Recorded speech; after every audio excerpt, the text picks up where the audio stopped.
புள்ளும் சிலம்பினகான்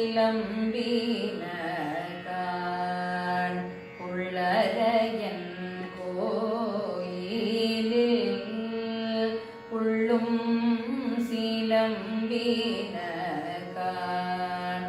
புள்ளரையன் கோவிலில் வெள்ளை விழி சங்கின் பேரரவம் கேட்டிலையோ பிள்ளாய் எழுந்தீராய்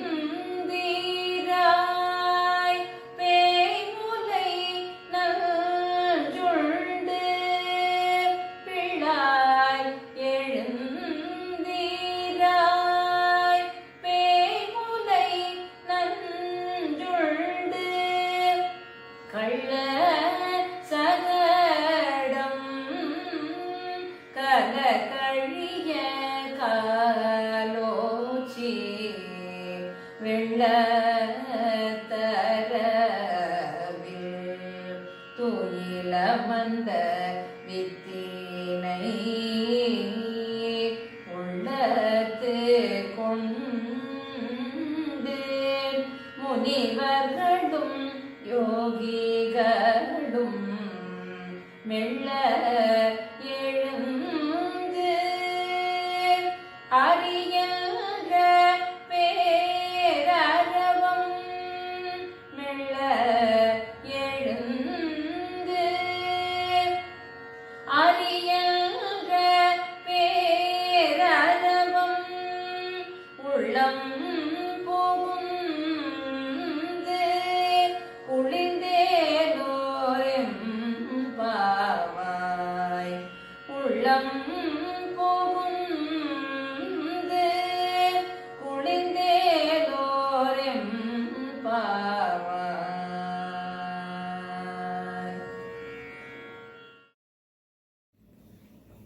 புள்ளும் சிலம்பினகான் எனத் தொடங்கும் இந்த பாசுரத்தில் ஆண்டாள் நித்திரையில் இருக்கும் தோழியை துயில் எழுப்புகிறாள். பிள்ளாய், தோழியே, என்ன நீ இன்னுமா உறங்கிக் கொண்டிருக்கிறாய்?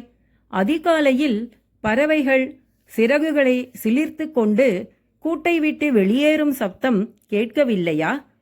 பறவைகளுக்கெல்லாம் அரசனான கருட பகவானின் தலைவனான பெருமாளின் கோவிலிலிருந்து பக்தர்களை அழைப்பது போல் ஒலிக்கும் சங்கின் பெரும் சப்தம் கேட்கவில்லையா? துயிலெழு பெண்ணே, அன்றொரு நாள் தாய்மாமன் கம்சன் கண்ணனை கொல்ல அனுப்பிய பூதனை எனும் அரக்கி நஞ்சு தடவிய முலைப்பாலை கொடுக்கும்போது அவள் உயிரையே குடித்தவனும், பிள்ளை பிராயத்தில் கண்ணனை கொல்ல சகடன் எனும் அசுரனை வண்டி சக்கரமாக வந்தபோது தன் காலால் உதைத்தெறிந்து அந்த அசுரனை அழித்தவனும் பார்க்கடலில் அனந்த சயனம் கொண்டிருக்கும் பெருமாளே ஆவார். அதிகாலை வேளையில் அந்த பெருமாளின் புகழை போற்றி தவ முனிவர்களும் யோகிகளும் ஹரி ஹரி என்று உரக்க எழுப்பும் நாமசப்தம் கேட்டு மனம் குளிர்ந்து துயிலெழுந்து எங்களுடன் மார்கழி நீராட வா பெண்ணே என்று ஆண்டாள் நாச்சியார் கூறுகிறாள். ஓம் நமோ நாராயணாய.